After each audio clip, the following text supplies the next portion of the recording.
Здравейте! Добре дошли на нашето предаване по пътя на истината, с който ви даваме възможност да споделите вашата истинска история. Споделете с нас вашата истинска история, за да го споделим с целия свят. Пред нас стои едно благословено семейство. Семейство Стоянови. Добре дошли! Добре заварили, слава на Бога! Кажете ни нещо за вас. Кои сте вие? Откъде сте?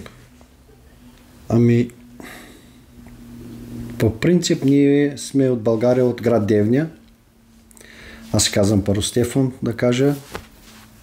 Аз съм Мирослава. Преди да повярваме в Господ Исус Христос и да го приемем за наш Спасител, ние бяхме, да се каже, идваме от православно семейство, да се каже. И вече сме жени 33 години. И както е било преди, ние не бяхме така, да се каже, богати, да имаме неща, които са необходими за едно семейство, но всичко беше наистина от, да се каже, от нулата. И се запознахме, когато бяхме ученици, също сме учили в едно училище в един град. И лека по лека така се сближихме, докато не решихме един ден, че може да заживеем заедно, да станем съпруг и съпруга. Вторият на мисли, предстоеше ми на мене казарма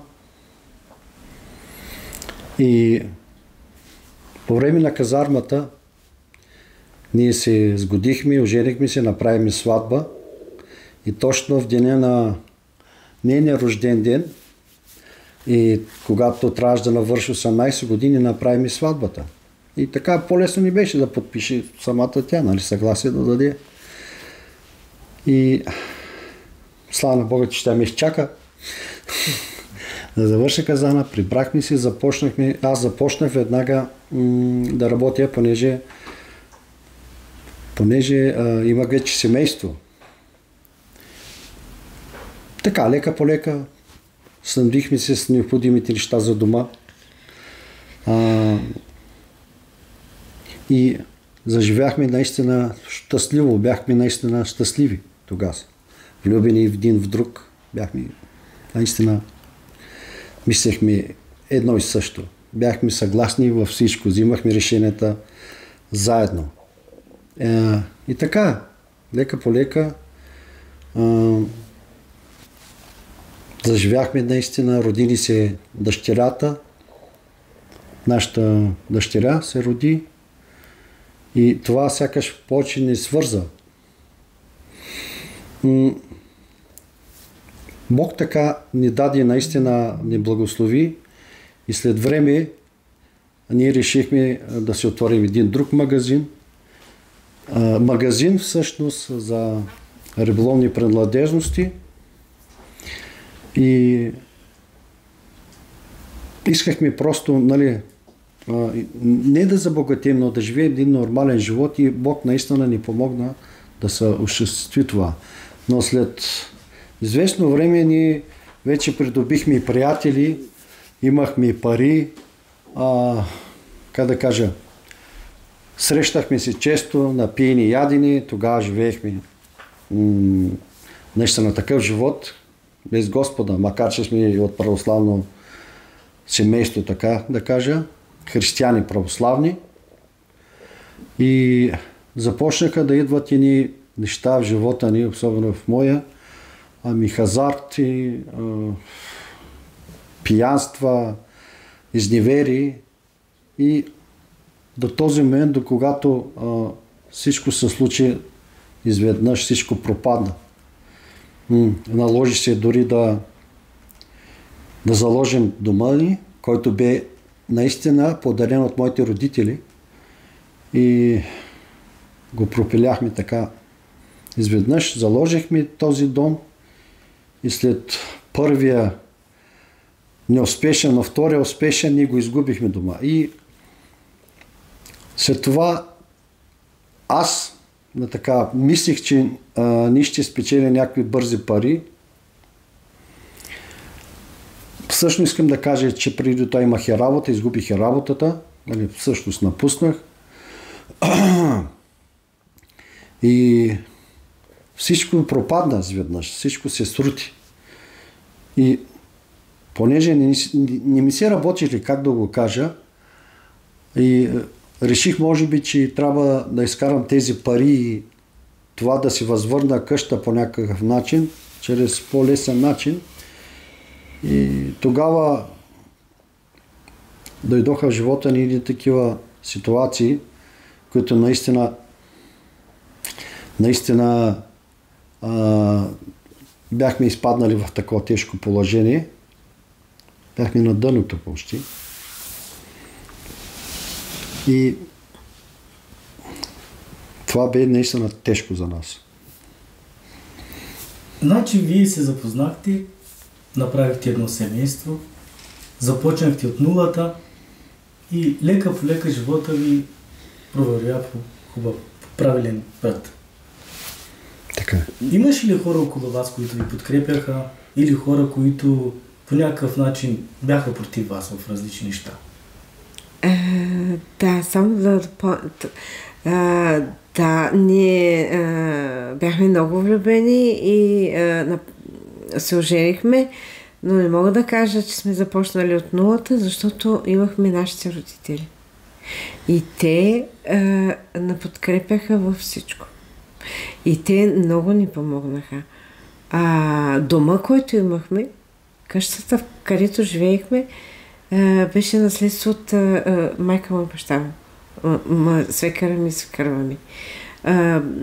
Майка ми и баща ми също помагаха с каквото можеха. Един вид ние имахме някакво начало. Имахме къде да живееме, имахме къде да живеем. Но ние искахме, като младо семейство, искахме повече и повече.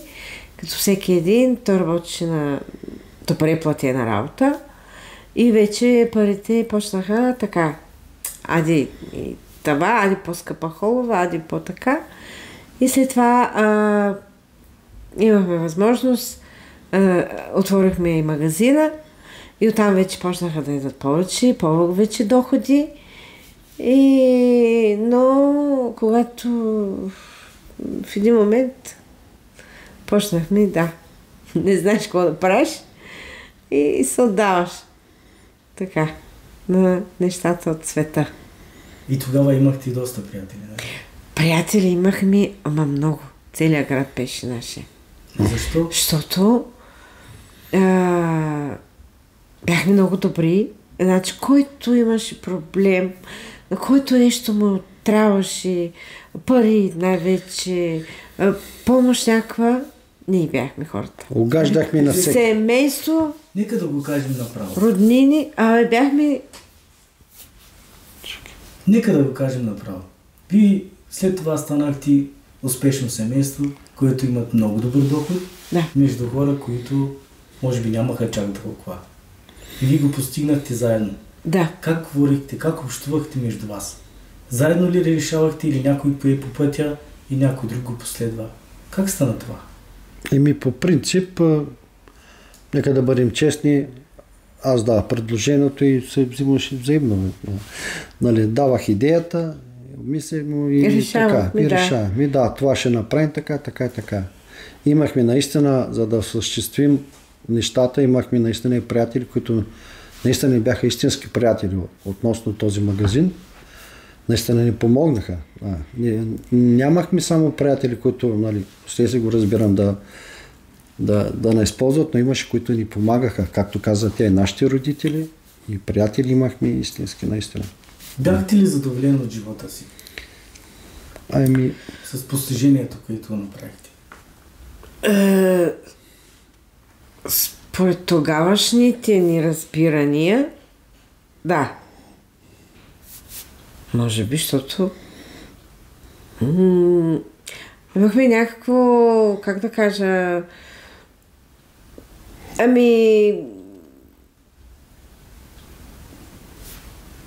не бяхме лишени от нищо. Магазин,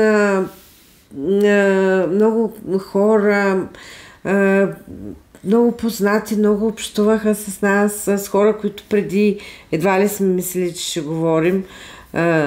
Тогава имахме така контакти, тъй да го кажа. Бяхме приятни за компания. Да.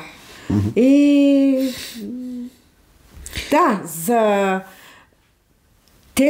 тия разбирания, за тогавашните ни разбирания бяхме успешни, така да го кажа. Как ви виждаха хората?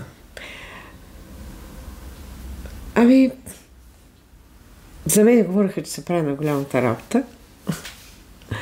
А Стефан беше добрия, аз бях лошата, така.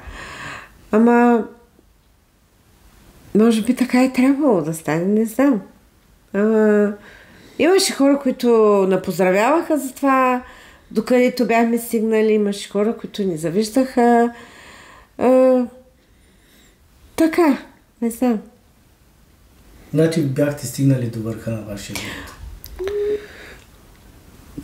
Почнахме да се открояваме от средата, в която бяхме. Да, почнахме да... Бяхме малко... Така, откроявахме се малко от средата, в която бяхме.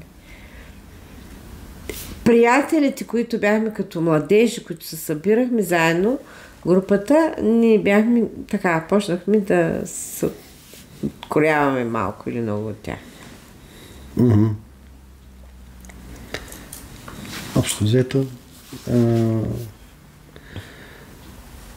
Общо взето това да докара до, така да се каже, може би малко се възгордяхме, така да кажа. Не малко, доста, защото както вече споменах, след като това нещо започна след проявата, нали, след редица грехове, както казах, постоянното събиране в компания, пиянства, хазарти, и това е повлияло на това, че започнахме вече да ни стигат парите, започна бизнеса да намалява, да спира, напуснах работа. Това оказа влияние, може би изведнъж, както се казва, се намерихме на улицата. Намерихме се на улицата и понеже не виждах друг изход, аз поемам върху мене това, защото това беше правилно. Защото, както казах, ние взимахме решения, но аз предлагах и взимахме така решение, тъй да се каже. Защото, и тогава реших, че няма друг начин, освен да спечели някакви бързи пари, нещо да направя. След като вече бяхме приземени, тъй да се каже, на земята, и дойдоха така хора да ни направят услуга и ни направиха. Всъщност трябваше да спечелим бързи пари, след което вече загубихме къщата. Докато, примерно, преди година бяхме, те да се каже, на върха, или как да го кажа, бяхме задоволени. В един момент при нас нито приятели идваха, нито роднини дори, мога да кажа. Освен, че вече къща беше продадена, заложена, измама ли, как да го кажа, беше направена. Пък и престояхме близо година без електричество дома. Беше напълно, наистина, тотално приземени бяхме те. И тогава дойдоха хора да ни направят услуга един вид и ни предложиха един вариант, който ние го приехме, аз го приех. Като че ли това е най-добрият вариант, за да може да се възвърнем дом или нещо да направим бързи пари. Предложиха ни да транспортираме дрога. И в случая беше кокаин. Но не знаем точно къде. И така в един момент ние се озовахме в Испания, да се каже на пробен период, една седмица. Там се опитах да гълтам едни като пашкули в размер от такъв размер на жълът, ако сте виждали. И там започнахме да се каже, да се подготвяме за това нещо, което предстоеше. Сам ли беше в там? Ето, не, аз не съм бил сам, защото казах, че аз предлагах и моята жена съгласяваше тогава. Имаме съгласие, защото ние бяхме навсякъде заедно и всичко правихме заедно. И на мене ми предложиха тогава, ще ти трябва още един човек с тебе. И аз реших, че аз предложих на нея, че тя трябва да дойде, за да можем да ни разделяме, да може да вземем повече пари тогава. Нали, така си мислех на този етап. Да можем наистина парите да са в нас. Така наистина се оказахме свързаха ни тези хора и се оказахме в Испания за около седмица. И оттам ни купиха билет за Бразилия, Сао Пауло. Ние се озовахме там вече с предплатен хотел, вече хората ни очакваха. И на втория и третия ден дойде някой. Да, дойдоха, те се оказаха, тези хора, които бяхме, мога да го кажа, какви са били, може да не го каза. Бяхме свързани с една мафия, африканска мафия, която всъщност разпространяваше дрога. Ако това е важно, може би е важно. Човек да внимава. И след тази проба, която направих там, гълтах тези неща и после се досещах как трябва да се махнат. Това вече се назоваваме Сао Пауло. Всъщност беше зима, декември месец, а там е обратно, когато е под екватора, е лято. И там наистина си е лято, е топло и беше много топло задушно. Така. На втория, третия ден да посетиха едни хора от тази организацията, да кажа, и се запознахме така, ти можеш ли да, пак проба, тя не можеше. За нея ще измислим нещо друго, как да пренесе. Но ние бяхме вече решили да направим това нещо. Защото очаквахме оттам, че ще спечелим и да се върнем къщата, имота там, децата. И докато не мина една седмица, мене възимаха, оставяха моята съпруга в хотелската стая и там се заредих с такова нещо. Аз тия пашкулите, да кажа, с дрога, които бяха обити в някакви целофани, някакво тиксо, за да предпазят да не се разтвори в корема. И до този момент моята съпруга остана там още една седмица. Ако иска тя нека да разкаже какво се е случило през това време и аз после ще продължа. Понеже... Беше ли те страх? Честно, всяко се замисля, той каза, че той дава предложението и аз съм се съгласяла. Може би не е съвсем така, защото имах му доверие, въпреки че до някъде почна да се заражда някакво недоверие, нали, като почнаха да стават тия спадови в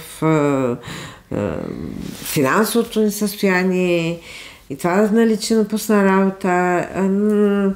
Все пак аз му имах доверие.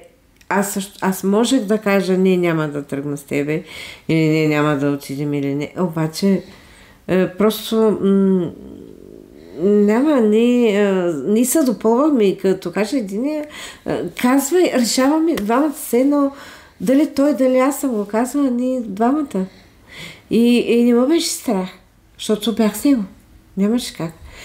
Отидахме, аз нямах той имаше някаква идея къде може да отидем, нали, какво му. Аз нямах никаква представа какво ще правим. Той ми казва, отиваме да работим в една фабрика, искат мъж и жена. Трябва да са мъж и жена.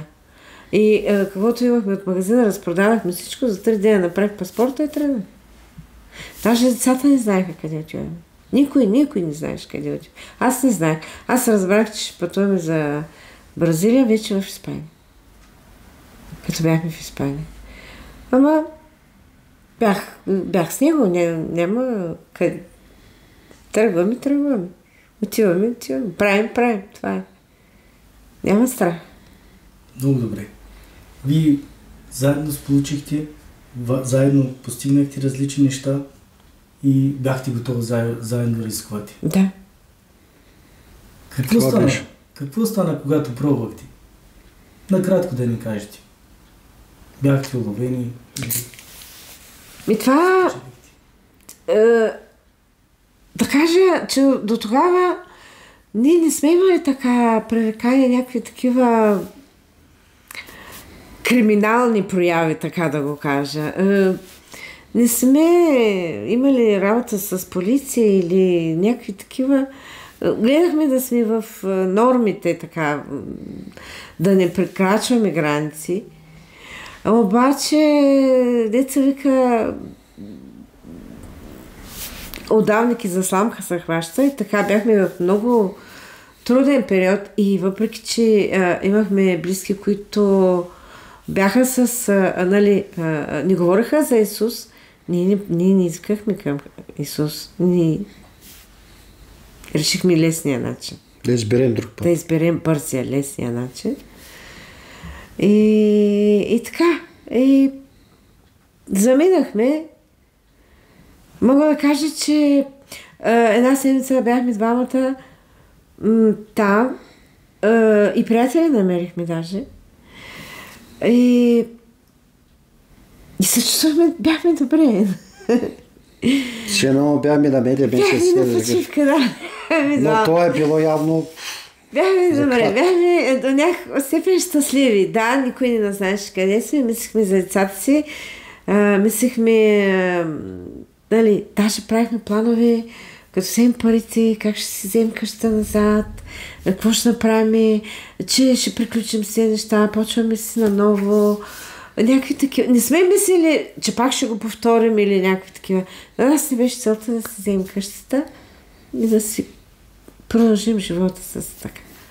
Обаче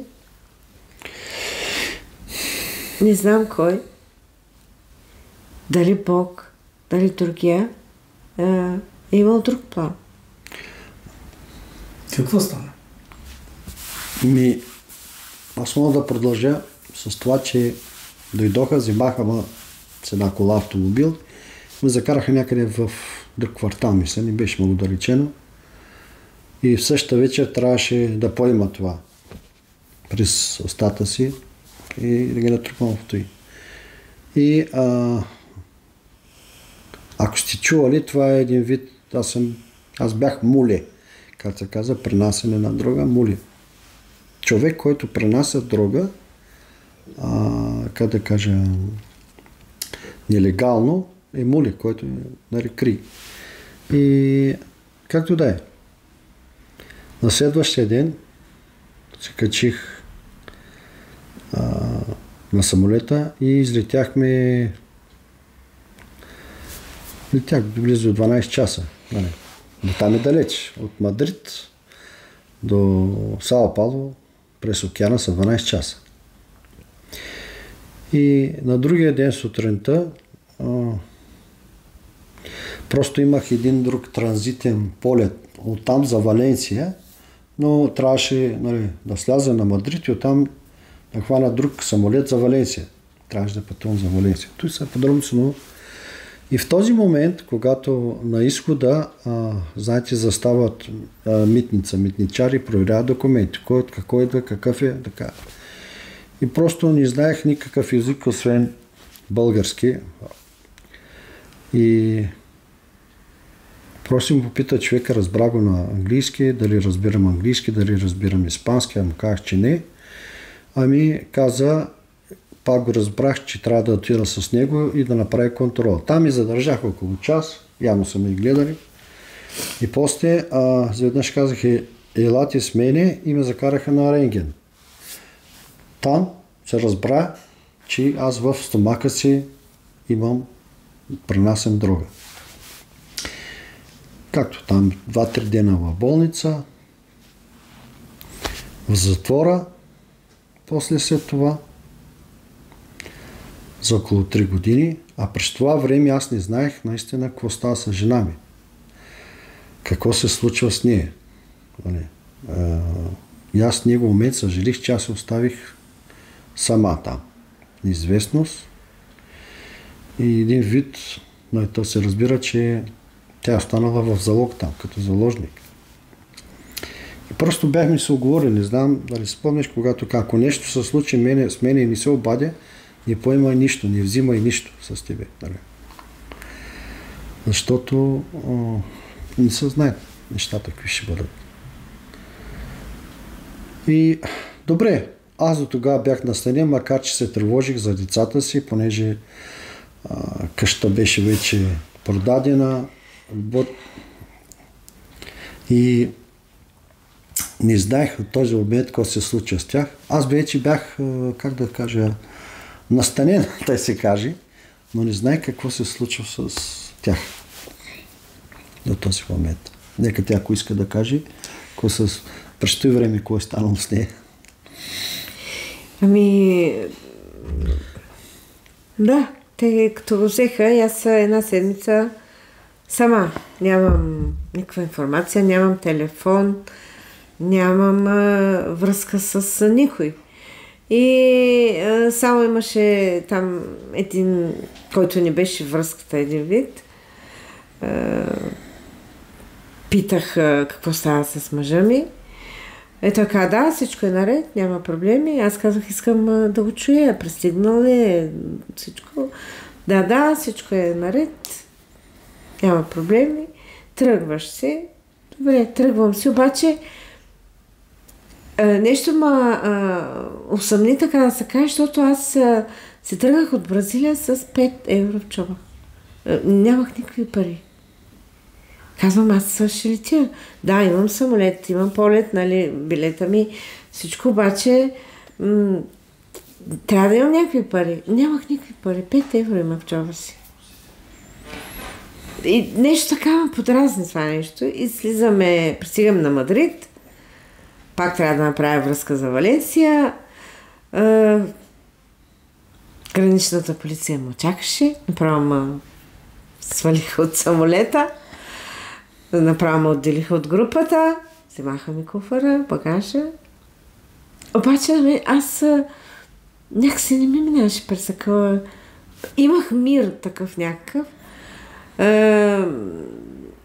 Още не можех да се осъзная, че е възможно да са го заловили. Аз така гледах, чаках да го видя. Оглеждам се, те полицайите, водят ме, преглеждат ми багажа, викам нещо, но не ми минаш през закъла, че ме разследват за нещо, че ме спират, за какво ме спират, защото нямах и нищо, бях чиста. И така. Те ми казаха контрола, само това не знам, няма испански, няма никакъв език. Контрола, добре. Усъмних се, когато изпуснах, не успях да се кача на връзката за Валенсия. Просто контролата продължи много време. И тогава си казах, нещо не е наред. Качиха ме на следващия самолет за Валенсия. Валенсия направо ме пребраха, така да се каже.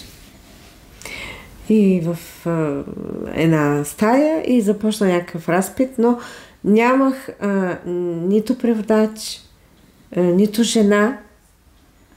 И първата информация, която получих, беше, че той е умрял. Да. Те ми казаха, понеже не разбирах, и ми казаха дрога, буф, муерте. Така това ми беше първото. И аз гледах и казвах, но.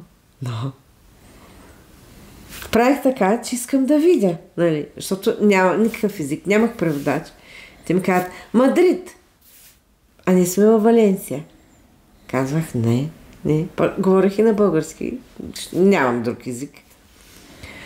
Те ми казаха, си, ел муерте. Си. Аз казвах не. Имах такъв мир. Просто не можех да повярвам, че може да се е случило нещо. Бях сигурна, че е жив, че е добре. Както и да е, мина там разпита няколко часа и седиха ми пастата за зъби даже. Интересни са да видят дали не нося нещо. Знаеха, че няма, но просто така. И ме пуснаха на летището. Аз съм на летището в Валенсия. Единственият квартал, който знам в Испания, където бяхме една седмица, на 20 км от летището. Часа е един посред нощ и аз имам 5 евро джоб. И какво правим? Въртя се. Явно, не знам, лицето ми, явно съм плачела, вече не помня. Отивам при един таксиметров шофьор и казвам, давам тези пари в ръката му и казвам много денеро, Червея се казваше квартала, къде трябваше да отида, където знам. И човека ме погледна и ме скара. Къде си 20 км, сигурно струва поне 20 евро 30, но така. Закара ме. И там вървях, знаех, че имаше едно българско заведение, един път бяхме дошли. И аз търсих това българско заведение, по памет някаква. Ама това е посред нощ. В главата ми Елнуерте. И аз сега казвам, добре, да речем, може и да е вярно. Как аз ще се прибера? Как ще кажа на децата? Те не знаят никъде сме. Как ще кажа на майка му? От баща му вече беше починал. Как ще кажа на близките? Какво да обясня? Какво да кажа? И само това ми е в главата и обикалям. И дърпам куфара. Боже. Дърпам куфара. И мисля аз. И търся това заведение. Обаче не седи в главата. Вървя надолу. И така. И явно, може би проживе, че стана 2-3 часа. Аз съм в някакъв шок. И съм седнала на една пейка и явно съм извикала. Не знам. Явно съм извикала към Господ или към някой. Къде е това заведение? Или Боже, покажи ми, или не знам какво да прави, нещо такова. А сега разбирам, че там Бог е бил с мене и Святия Дух. Тогава не съм го осъзнала. И си дигнах главата и заведението пред мен. Аз вървя сигурно 2 часа, аз обикалях, защото все на тая пейка излизах. Вървях, все на една пейка излизах. Където му остави шофьора, таксиметър беше, все там и там. И влязох и там вече разбрах, че той е добре, нали, задържан, но е жив. До тогава наистина това Елмуерте беше в главата, че е жив. И така имаше момичета от България, те ми с тях на помощ успях да се прибера на България и така. Единствената загуба, която имахте тогава, 3 години затвор и страха, който прикарахте там ли? Не. Какво имаше друго? По-сериозно? Това, че за мен по-сериозно беше, че точно в този момент моите деца се нуждаха от мене, особено сина ми, защото беше по-малък. Жена ми се нуждаеше от мене, дъщеря ми. Понеже в този момент те завършиха училище, беше вече 18 годишна.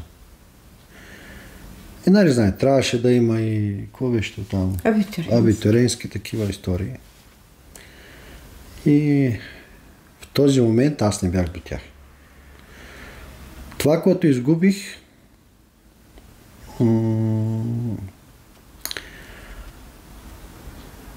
изгубих свободата. Не само в затвора, а свободата да бъда с моето семейство. Изгубихме, не знам, много неща, които е трябвало наистина да ги направим, ние сме ги пропуснали. Какво стана с вашето семейство?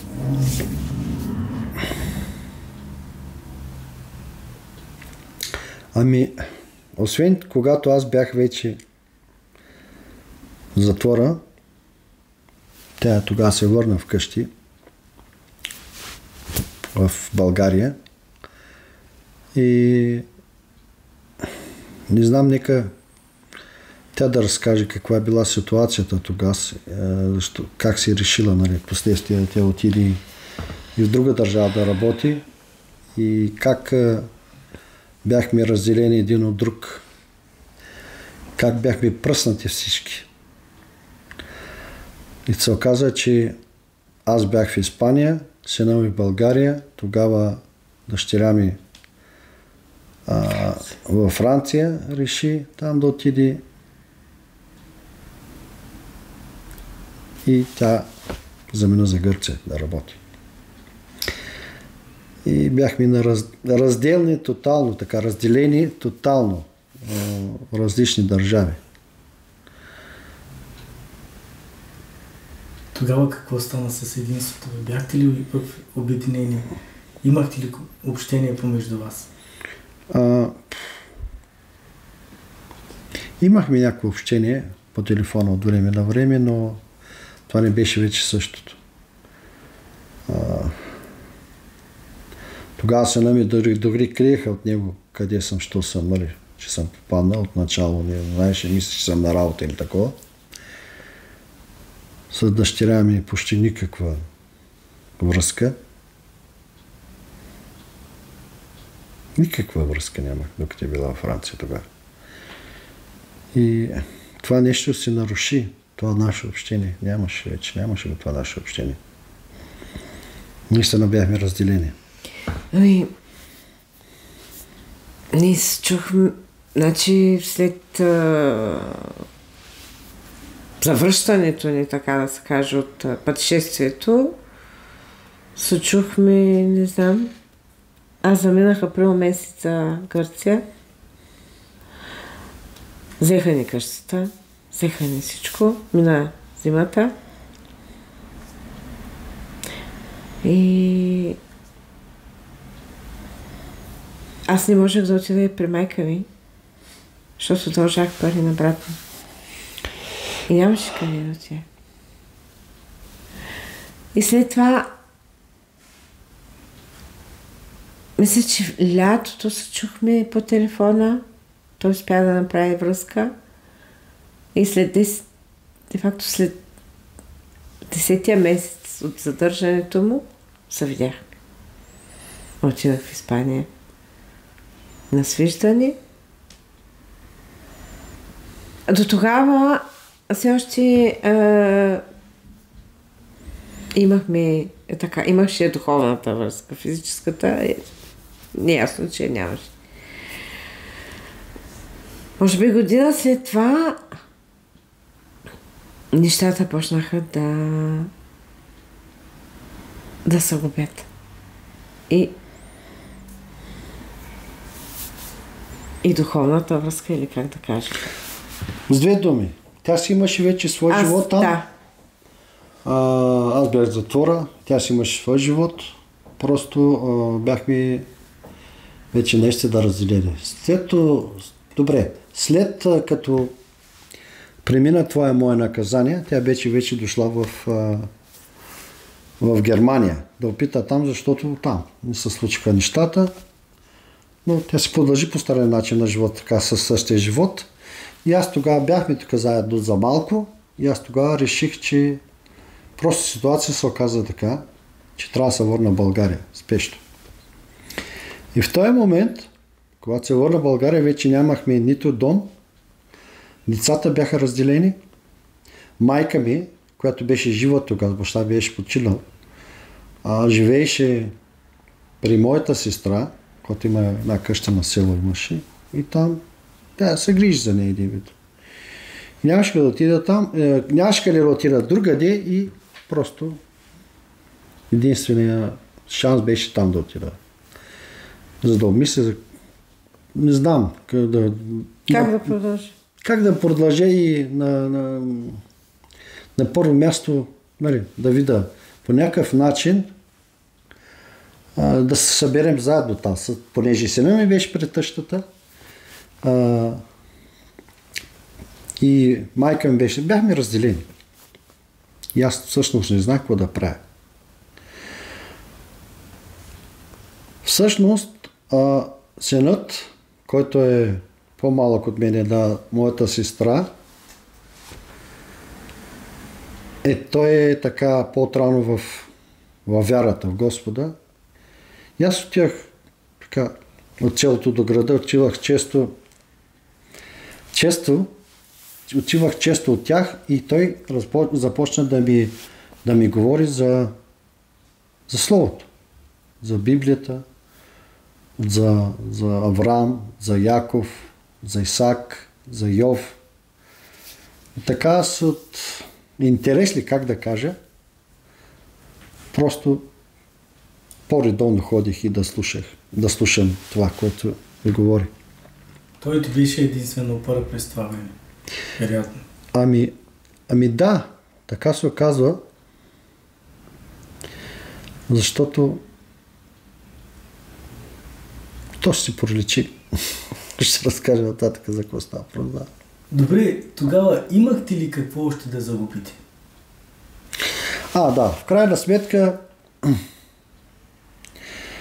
всъщност нямахме какво да загубим. Къща вече нямахте? Нямаме къща. И дом нямахте? Нямаме дом, да, наистина. Нямахме никакви финанси, нямахме никаква надежда до този момент да живеем заедно, да се съберем заедно. А децата? Децата, наистина, искам да кажа, че децата не бяха при нас. Имаш някаква възможност сина да дойде при мен, но аз трябваше наистина да му осигуря нещо, дом, квартира, нещо, да бъдем заедно. Децата бяха и те разделени от нас. Бяха на различни неща. Във Франция. Сина ни при моята майка, после той го при него, аз в Германия. И загубихме връзката между двамата. Бяхте ли разделени? Да. Да, това бяхме разделени. Бяхме разделени и... Не е развод, но бяхме физически разделени и иначе бяхме разделени. И се заговори за развод. Да. Вече тая близост, това допълване, този синхрон, който го имаше между нас, вече го нямаше. Само в един момент. И това се оказа наистина без малко аз да се съглася. Наистина бях съгласил на това нещо. Но през това време, докато ходих при моя племенник и той ми говореше за Исус и така имах такъв интерес, като кажа. И просто лека по лека разбрах, той ми заговори за Йов, че Бог възстановява всичко. Възстановява живота ти, възстановява дома ти, възстановява децата ти. И аз разбрах, че единственият ми, понеже няма вече какво да загубя, няма какво да губя повече, няма какво да вярвам вече, че единственият начин наистина да повярвам и да повавам на Господ да го избера за свой Спасител, Исус.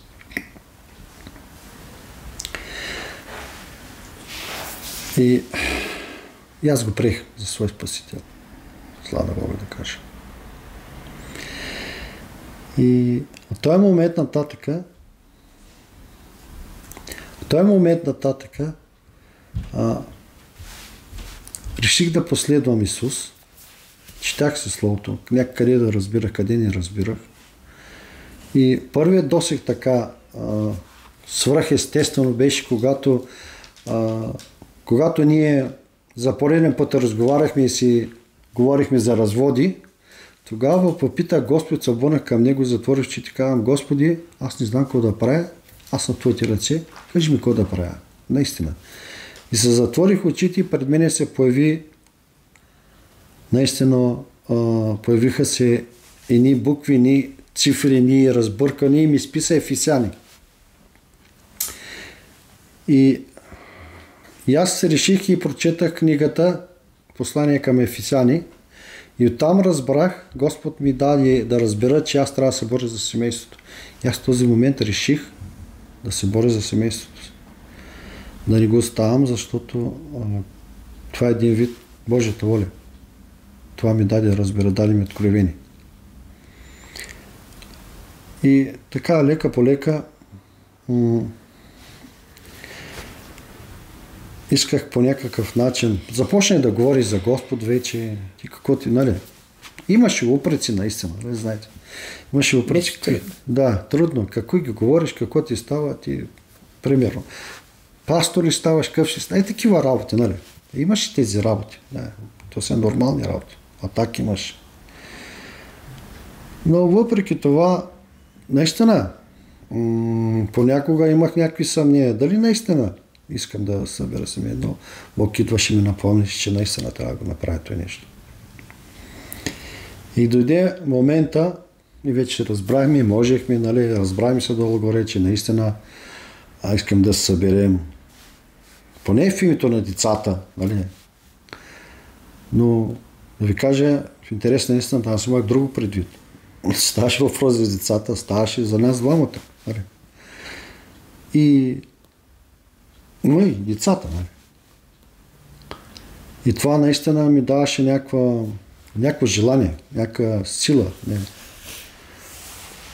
И дойдохме, тук започнахме от начало, наистина много трудно ни беше. И мога да ви кажа, че през това време, докато бях вече като вярващ, не мога да кажа за другите брати, не мога да ги обвинявам, нито да ги съдя, но след като се новородих, те да кажа, моите братя и сестри от църквата не ми показваха как трябва да се държи един новороден и какво трябва да правя докато чета, дали, как да изучавам и т.н. И просто видях от тях друг пример. И това ще го кажа. Как може се еде, се пи на масата, алкохоли, как може се слушат музики, кичеци и такива истории. И значи аз си мислих, щом така правят моите брати и сестри, значи то е нормално да се прави. Но не е това причината, която ще ви кажа. Аз се отдалечих от Господа. В един момент. Но все пак така и вярвах, имах вяра, че Господ няма да му остави, но въпреки това си правих неща, които не би трябвало един много повярвал да прави.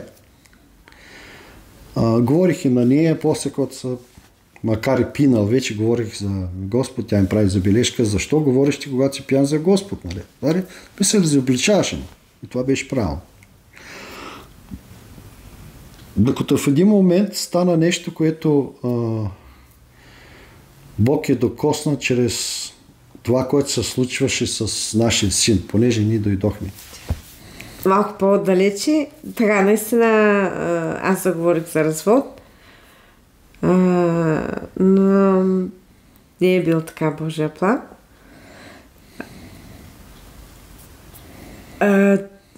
Той дойде с причината, че да доведе сина ни. И поиска още един шанс. Казах, добре, ще пробваме още един път, но беше много трудно, наистина беше много трудно. И за двамата. Аз не исках да повярвам, аз виждах някаква промяна в него, но не исках да повярвам, че той наистина се е променил. Може би това ме е спирало доста време да приема или да повярвам, или не знам как, защото виждах, да, той ми говореше за Исус, говореше ми, че се е променил, разказваше ми, обаче и сядахме, събирахме с приятели на компания, светски банкети и така, и викам, добре, ти, нали, не трябва да е така. И това нещо на мен не ми, някакси не ми харесва това нещо. Не ме теглеше да повярвам, не ми даваше така нещо, ме спираше да повярвам. И винаги съм слагала децата на първо място. Винаги съм казвала, децата са на първо място в живота ми. И може би точно това използва Исус.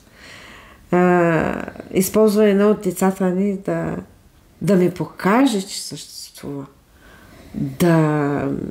Това беше едно от чудесата му.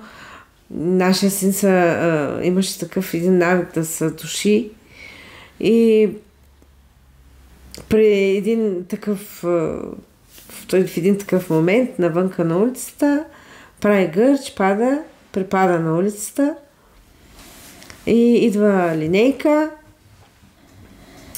Разбрахме и ние, последствие, нали, отидахме с него в болницата и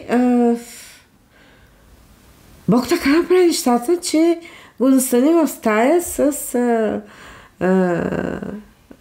румънски цигани вярващи. Просто още повече да ми покаже, че той е там. Още повече да ми покаже неговите чудеса или неговото присъствие. Там видях големи чудеса и най-важното беше, че бях свидетел през цялото време как на сина ни тук в Германия може много да не разбират, но има техника голяма и нашия син беше подложен на всякаква техника. Беше целият там в кабели, главата му с часове в кабели да му изследват мозъчната функция, защо се получават тия припадъци, тия гърчови. И в крайна сметка му казаха, че му няма нищо. И тогава аз разбрах, че само Господ може това нещо да направи. Тогава вече повярвах, тогава вече приех, че Исус наистина съществува и може би тогава аз наистина си върнах и любовта към половинката ми. Мога да кажа нещо, да допълня, че докато е бил същата вечер в болницата нашия син, е получил същата криза, те да го кажа, същата криза и се е получил нещо като оня човек, който е придружал детето с баща му, фактически е видял нещо от рода на такива духови, такива, какви бяха те в филмите. Също е се случил екзорцизъм. Също е било с него. Бил подхвърлен, въртян и просто човека се оплашал в този момент и започнал да се моли. И това отминало. И това после ни го разказва на нас. И наистина тогава вече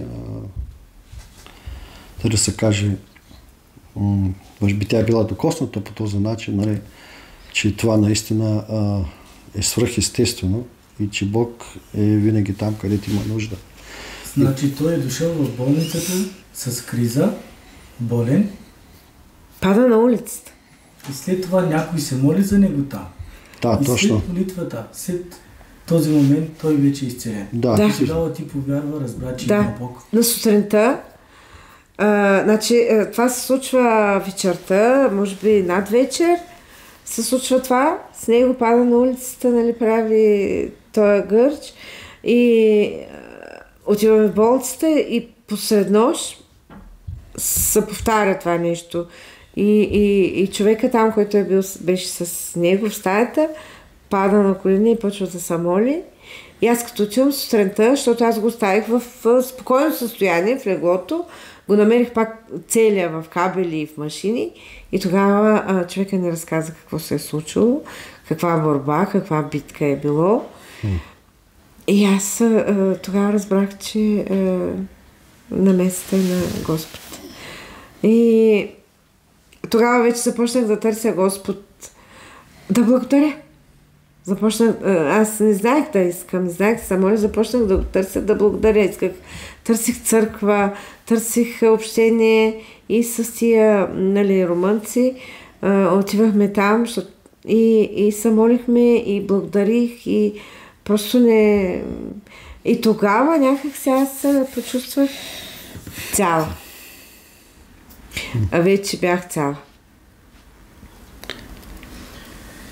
Значи, вие започнахте една история, където започнахте от нула, постигнахте добър живот, сравнително добър, с ваши усилия и подкрепа на вашите родители. И имахте тогава много приятели. Всичко беше добре. Естествено. Но дойде момент, където вече всичко се разпадна. Нямаше нищо, нямаше и приятели. Нямаше и приятели, но нямаше и семейство. Нищо. Но Бог по някакъв начин поговори докосна сърцето на Стефан и той реши да следва Господа и да се опита да поправи грешката си. Точно така. Да сглоби на ново семейството.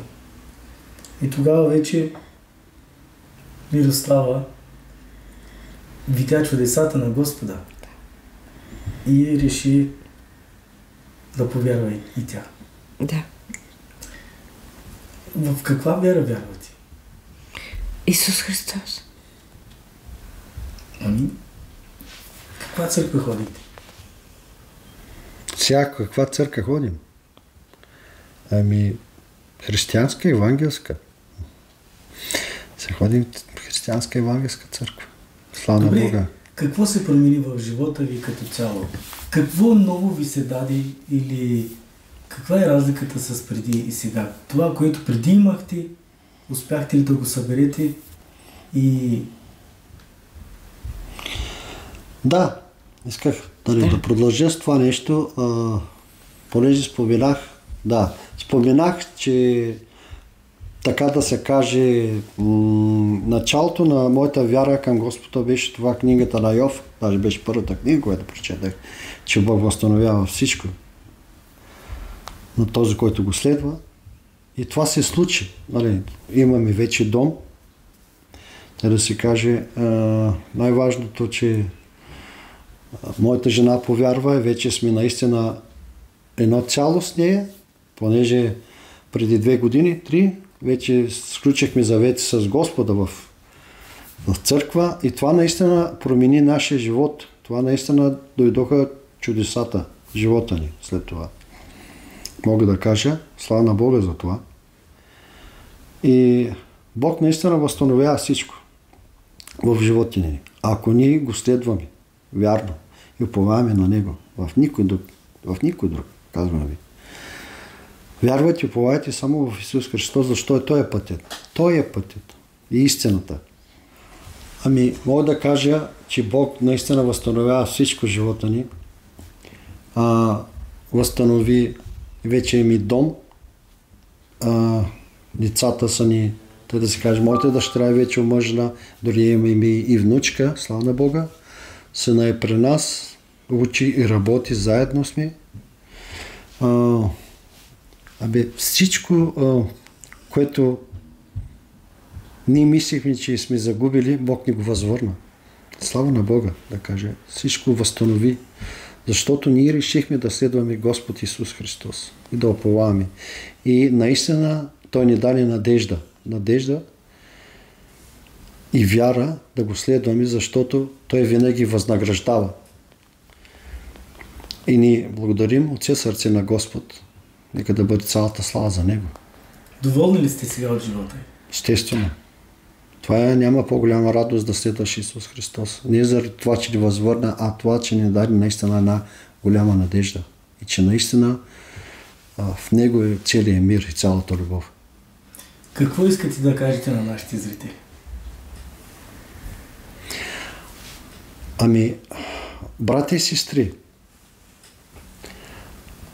наистина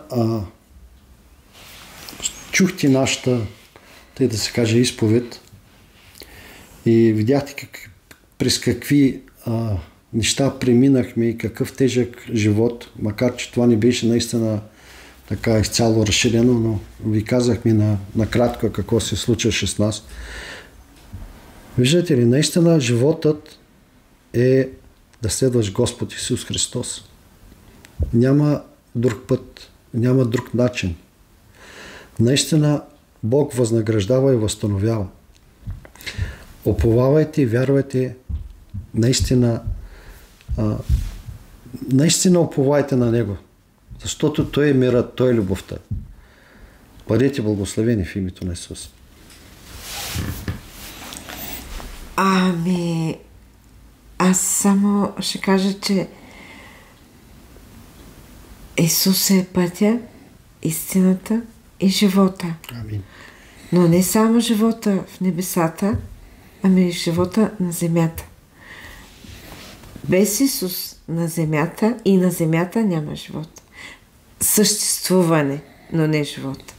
Мога да кажа, че сега вече не живеем. Имаме пак доверие един на друг.